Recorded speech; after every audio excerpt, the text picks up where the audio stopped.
I love to tell stories.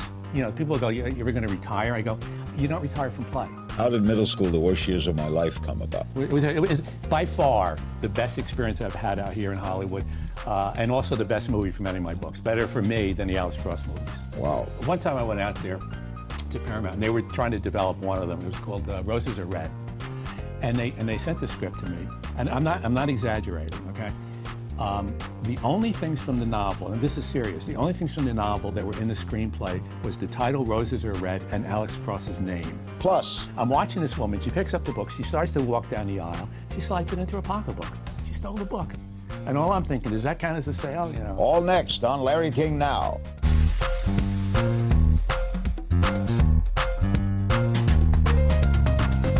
Welcome to Larry King Now with a special guest, James Patterson. The world-renowned novelist. He has sold over 350 million books. That's the Guinness Book. This year. That's the Guinness Book of World Records for the most ever New York Times bestsellers, ever. He has brought massively popular fictional book series like Women's Murder Club, Private, NYPD Red, Alex Cross and Michael Bennett. And now his children's book series, Middle School, The Worst Years of My Life, has been adapted for the big screen. It's in theaters now, and it's a great pleasure to welcome. We go back a long way, Mr. We do, Patterson. at least 5, 10 years, if not 20, if not 30. Before we just middle school, I must say that you have written many, many books, but one of the great characters that you've written, Alex Cross, you put yourself into the head of a black man. Yeah. Who is a Washington, D.C. detective and then now is in private practice. Yeah. How many Cross books have you? Oh, I lose track. I think it's around 19 now. Why only a few movies? I thought there'd be a series. Well, initially, you know, Morgan Freeman did Along Came a Spider and then Kiss the Girls. And Morgan originally said, well, I don't want to do any sequels. And then the first movie did very well, and eventually he said, let's do a sequel. But that was a little bit of it.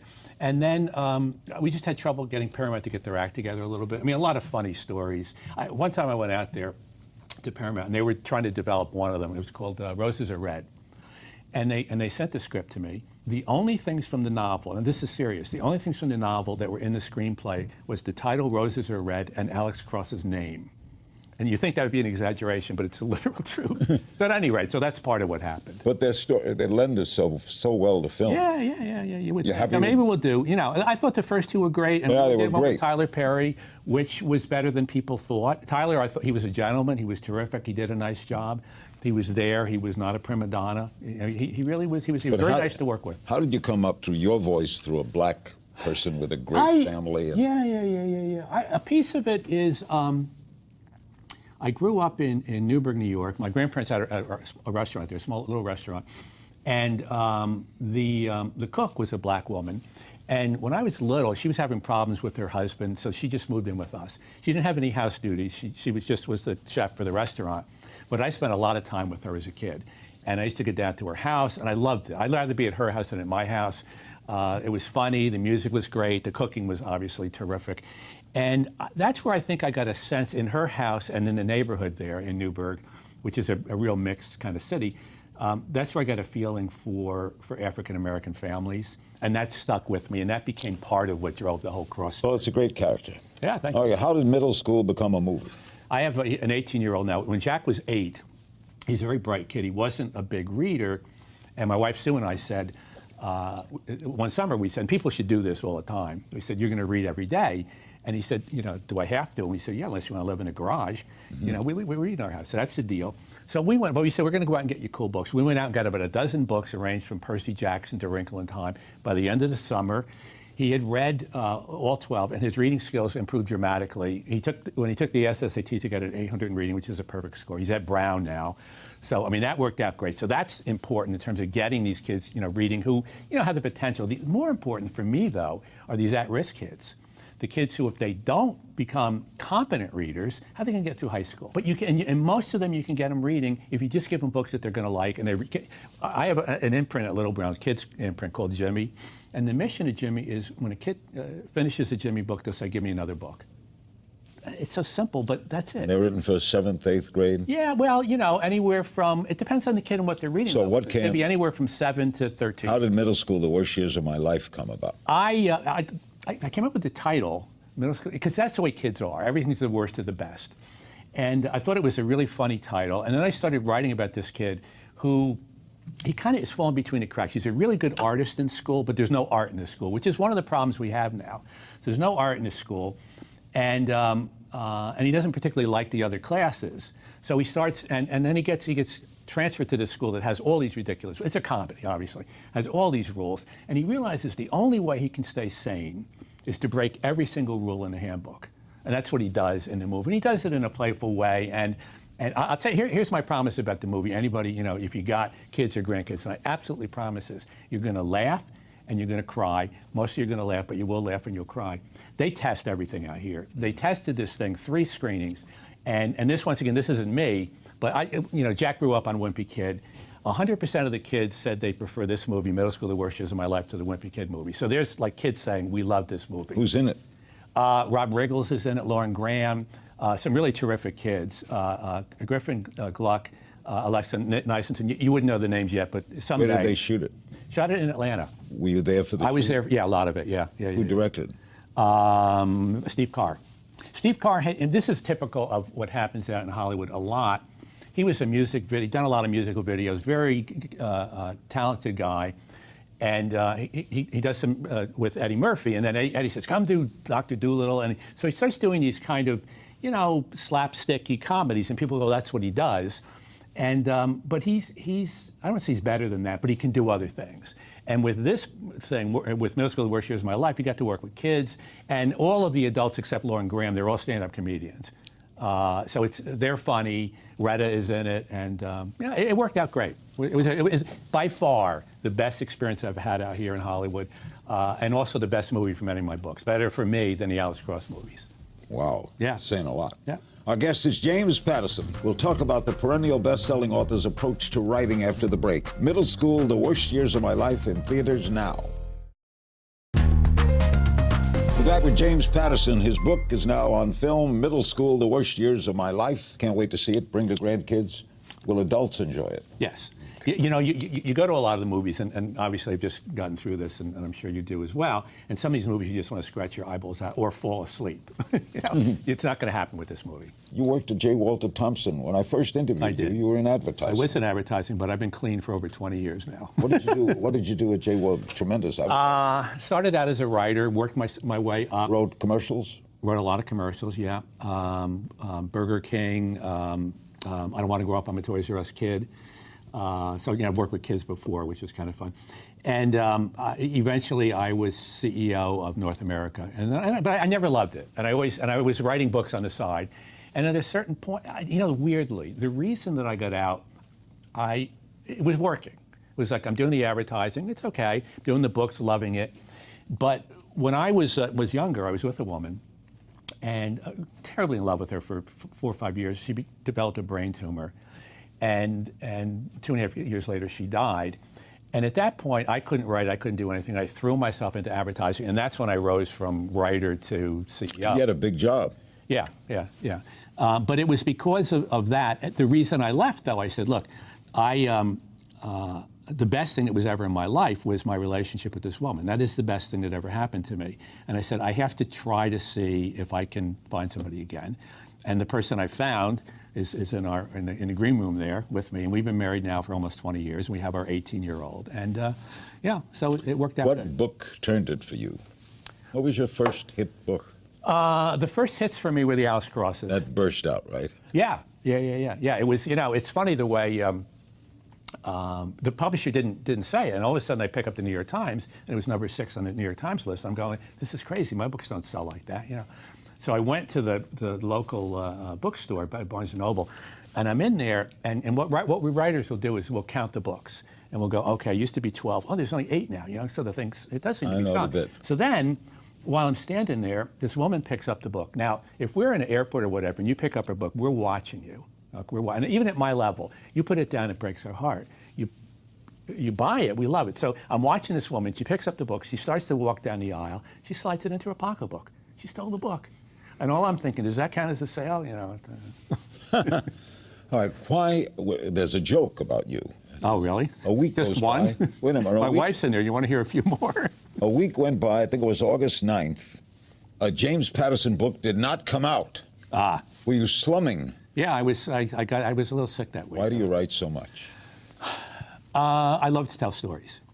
Look, to me, and when I talk to my son Jack, I say, look, as you go through life, you're going to find certain things you really like to do. Do those. People go, you're ever going to retire? I go, you don't retire from play. You retire from work. I don't work. I don't work for a living. Neither do I. I play. Why do you We're write? playing, right? Why do you write with other writers? You introduce new writers I never heard of. They co-author with. Who does that? How does that work? It's mostly people who I've known along the way. I'll write an outline. Last year I wrote 3,000 pages of outlines. Every outline I write 3 or 4 versions of the outline. The outline is sort of the story. What I will do then, once I have an outline, I'll give it to the co-writer and say, please contribute. And 2 reasons. One, I want them to contribute. And secondly, I want them involved and sometimes they'll do some little thing and they'll go, now it works for me. And I'll go, great, okay. Works for me too. So is it their book or your book or? Whatever people want to think. Do they split the profits? No, it's not that much their book. No, it's always work for hire the way I do it. But at any rate, so I will do the outline, which are usually 60 to 80 pages.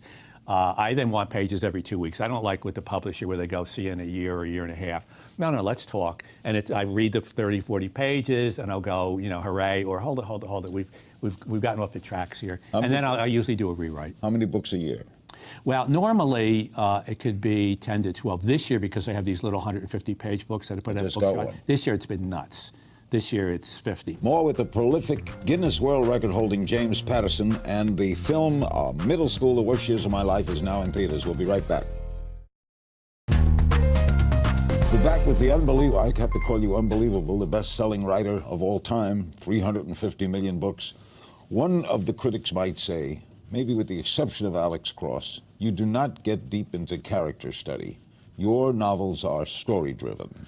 How do you react? I think that's fair. I do, look, Mike Connolly, who's a very good mystery writer, he said what Jim does. I'm in his new book. He's got me all the way. Great. I told you he was good. I told you he was good. He's a great new book. He said what Jim does is every single chapter moves both the story and the characterization forward and turns on the movie projector in our heads. That's what I try to do. When it's a series like Alex Cross or Women's Murder Club, you can develop character over the series. So you can still keep it moving, but stuff happens. We learn more about Alex. Alex is getting a little jaded. Alex has a new girl, whatever. I mean, he's Alex now left the police. Married, yeah, leaves the police. He's getting back into psychology a little bit more. So there's growth there. With Michael Bennett saying Michael's got 10 kids, which is crazy, and he's a detective in New York City. So there's character, but the characterization builds over the course of the series. But I think the comment is reasonable. You're driven to have kids read more, and you're fighting technology and the iPhone. Yeah, we're fighting a lot of things. We're fighting the testing. One of the things with middle school, the worst years of my life, one of the things it's about is all of this testing, this required crazy testing. I mean, yeah, do we want schools to be responsible? Do we want a certain standard up to a point? Yeah, but testing, making kids reading a lot of stuff where they're going to wind up hating reading. When we did the premiere in New York of this movie, Middle School, the Worst Years of My Life, last week, the head of Board of Education came. And at the end of the movie, she came up to me, true story, and she said, as opposed to the lies I've been telling for most of the interview here, and she said, James, I want to show this movie to all of my middle school principals. So we're setting that up for next week. And the reason is that it's anti all this testing. School is about learning and learning to learn. I mean, that's really what school should be about. Don't you think kids are reading less? Yeah. Yeah. And you've got a movement on them for them to read more. Well, we're doing what we can do, yeah, absolutely. Read Kiddo Read is a site we have where kids and parents and librarians and teachers can go and find books that, that are going to turn their kids on. I'm big on getting books into kids' hands that they're going to say, as I said, give me another book. Do you read a lot? Yeah, not as much as I used to. I just don't have as much time as I used to, but yeah, I do. What am I reading now? I don't remember. What am I reading now? Something. I brought something with me. I forget what the hell. Oh, it's the Maria Semple. Do you read nonfiction? Yeah, some. Yeah. I have a nonfiction coming out next week. You have a nonfiction. Mm-hmm. Have you ever done that? I did it once, King Tut. I didn't love the book. This one is called Filthy Rich. It's about Jeffrey Epstein, the billionaire involved with all the sex scandals, underage girls. It's a fascinating story. Down in Palm Beach. But you had to go research that, right? Yeah. Well, I had done a documentary movie with a friend of mine from Palm Beach, and he had been a reporter, Tim Malloy. He was on PIX in New York, and then he was in Palm Beach, and he knew about this. The documentary won two Emmys, which was pretty cool. I'd never done one. We went out and bid it, typical fashion, at $600,000. We said there. We went and shot it for $51,000, edited in a strip mall. You know, I don't know. It's not that complicated. You know, turn the camera on. You know, okay, shoot it against the mountains. Okay, shoot it against the water. You know, turn the camera the other way. I don't know. Is it so much that do you still look in airports? Are people picking up? Sure, Patterson? absolutely. No, I love that. It's terrific. You know, there you are, and you know, it's not selling. Oh, gee. Yeah. You don't need the money. You know, I remember this cartoon. It was a New Yorker cartoon. It was this real old guy. He's in a limousine, and the guy's interviewing him. He says, "You're rich beyond your wildest," you know. And he goes, "I'm not really rich beyond my wildest dreams." No, it's not about the money. No, it isn't. Yeah. So what's it about? It's about doing something you love to do. It's about doing something. You wake up in the morning. I go to bed relatively early because I can't wait to get up and write in the morning. That's true. And I work 7 days a week. I have a life. I mean, I'm usually done by 6:30. Love my wife. Love my boy. I don't do funerals. I try not to do weddings. I try not to socialize with people that aren't really friends. You'll never in our house, 70 people that I barely know. It's not happening. You write every day? Yeah. Do you ever find yourself writing about something you wrote about before? Yeah. I mean, my God. Yeah. No, I have. Wait a minute, hold it. This is, I've told a little bit of the story before. Yeah. When you read someone like Michael Connelly, yeah. who's great at what he does. Yeah. That genre. Yeah, he is. He's very good. Does he get you caught up in it too? Oh yeah, yeah. No, I won't read. I read pretty much all of Mike's books. I read pretty much all of John Sanford's books. I mean, there's certain writers to me that you just deliver again and again and again. But you don't try to think ahead with them. Where are they going, or do you? I only will if I think I figured it out, and I go like, bad. And if I have figured it out, that's one of the traps of my books. And one of the things I always work at with co-writers, I go, hold it. You cannot tip off. You're tipping this thing. If you know what's going to happen, or even if you think you know what's going to happen, your chances are you're going to shut the book. And when you even if you think, and they go, oh, but it's going to be so different at the end. I don't care because I think I figured it out, and so the story, the suspense is going forward. When you find a great character like Cross, yeah. or Connolly's Bosch, mm-hmm. that must be so much fun. Yeah. To develop that character. Well, and I have a lot of them. Rafe Cacciadorian in middle school. This is like the 6th or 7th Rafe Cacciadorian books. Michael Bennett, I like very much into Michael Bennett. I like the Women's Murder Club, Lindsay Boxer. I love her. She's terrific. When you write for kids, do you write down? No. What are you kidding? I mean, how do you? They slap you around if you do. No, I write funny is what I do. I mean, Alex Cross isn't that funny. I wish he was. No, he's not funny. He's not that funny. And who's going to be funny when you're getting shot at, right? But with the kid books, I have a series called I Funny. And it's about a kid. And he's in the first book, he's trying to do this. It's the worldwide funniest kid in America contest, and he's in the local version of it, and they're illustrated. And he knows every comedian, he studied every comedian, but he's choking. So his sweat is pouring off of him because all he can remember are the punchlines. He can't remember any of the jokes, So. What's the last great book James Patterson read? We'll find out in our game of If You Only Knew after the break. Back with James Patterson, Middle School, The Worst Years of My Life, in theaters now. Okay, this is a little game called If You Only Knew. Oh, yeah, great. What's the first great book you read? When I was little, just a kid, Ulysses would be the first. Come on. I don't know. It's just too far away. I mean, that's another, it's like 100 years ago. Well, what's the last great book you read? I don't know, a great book. I love the Where You Going, Bernadette. She has a new one out, Maria Semple. She's hilarious, so funny. Great one. I don't know. I always forget what the hell. Who's your favorite American writer? Faulkner. I love. I have to think about it. Twain. Faulkner. Oh, yeah, good one. Yeah, Mark Twain. Absolutely. I've read everything. Probably everything that Mark Twain. Guilty pleasure. Guilty pleasure. Writing. Is there a writer we should be paying more attention to? Me. The critics. What's the secret talent you have, James, that we may not know of? Spectacular golfer. No, not really. Favorite writer of all time? James Joyce. Would you read? And I actually have read Ulysses a couple of times. Would you read it? I have not read Finnegan's Wake. Yeah. I tried, but I. Are there some books you read over? Yeah, I think I've read Catcher in the Rye 3 or 4 times. I've read, strangely, and the first time I read it, I hated it. I've read Moby Dick, I think, 4 times. And the first time I couldn't stand it. And then, for some reason, it's 100 Years of Solitude. I just read for the second time. That's a heavy book to read a couple of times. Yeah. I loved Catcher in the Rye, but my 17-year-old didn't like the character. Well, people are that way about that Holden. They either love him or I don't get him. If you could have a superpower, James, what would it be? I would like to fly. I would like to have a memory that would never forget anything. That would be excellent. I'd like the superpower of living until I didn't want to live anymore. That would be useful. I'd like to be invisible. Invisible, that's not for me. Flying's good. Living until you don't want to live anymore, that's good. Being able to repair anything that goes wrong in your body, that's excellent. Jonathan Livingston Seagull he flew. Yeah. Biggest risk you've ever taken? Going on the show. Come on, James. I guess, although I didn't consider it a risk, I guess leaving the big job in advertising when they were saying you can have the big job, and I went, I don't really want the big job. They offered to run the whole company. Yeah, but when you walk away, you're going like, is that smart? I think it's smart, but I'm not sure. If you weren't a writer, what do you think you'd have been? I think if it was a sane environment, which it isn't, I would love to run a studio out in Hollywood, but it's too crazy, so I wouldn't. I never would write a Hollywood novel, but if I did, the first line is, "Hello, I lied." What do you make of this presidential race?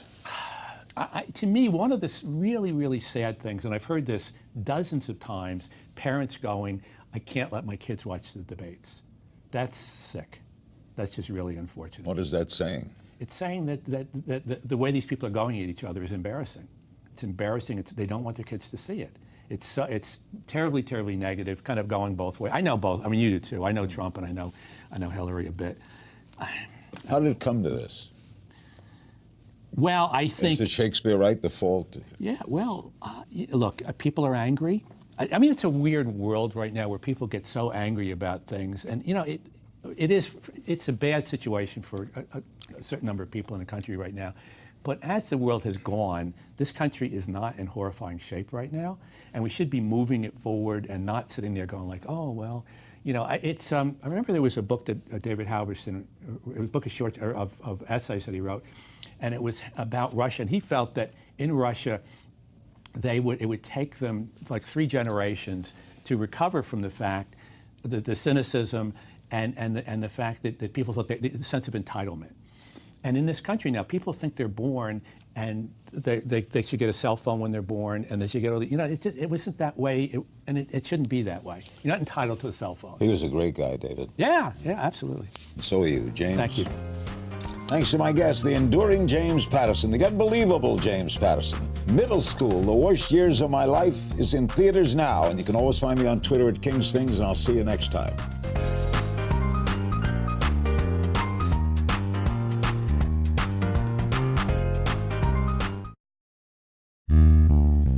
On Larry King Now, author James Patterson. I love to tell stories.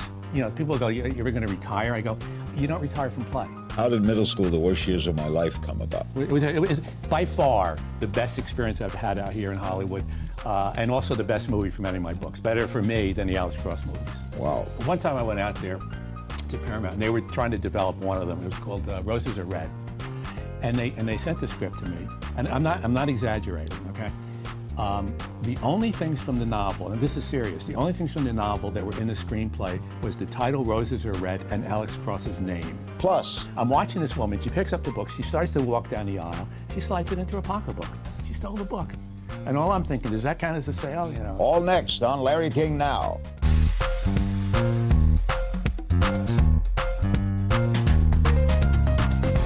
Welcome to Larry King Now with a special guest, James Patterson. The world-renowned novelist, he has sold over 350 million books. That's the Guinness Book. This year. That's the Guinness Book of World Records for the most ever New York Times bestsellers, ever. He has brought massively popular fictional book series like Women's Murder Club, Private, NYPD Red, Alex Cross and Michael Bennett.